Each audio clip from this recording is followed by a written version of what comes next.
AIIMS Delhi NEET 2026 round 1 என்ன marks, closing rank என்ன, category wise பார்க்கலாம். ஜெனரல் கேட்டகரியை பொறுத்த வரைக்கும் ரேங்க் 51, ஆல் இண்டியா ரேங்க் 51 வரைக்கும் சீட் கிடைச்சிருக்கு. அந்த ஆல் இண்டியா ரேங்க் 51 என்ன மார்க்கோட மேட்ச் ஆகுது அப்படின்னா 695. ஜெனரல் இடபிள்யூஎஸ் கேட்டகரியை பொறுத்த வரைக்கும் 192 ரேங்க் வரைக்கும் சீட் கிடைச்சிருக்கு. மார்க் வந்து பார்த்தீங்க அப்படின்னா 679, 679.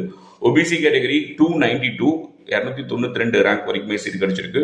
மார்க் 685. எஸ்சி கேட்டகரியை பொறுத்த வரைக்கும் 793 ரேங்கோட எய்ம்ஸ் டெல்லியில் சீட்டு க்ளோஸ் ஆயிருக்கு. மார்க்ஸ் வந்து பார்த்தீங்க அப்படின்னா 662.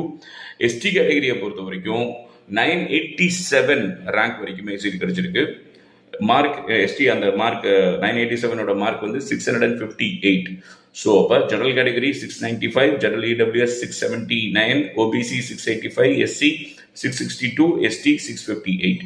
எய்ம்ஸ் டெல்லி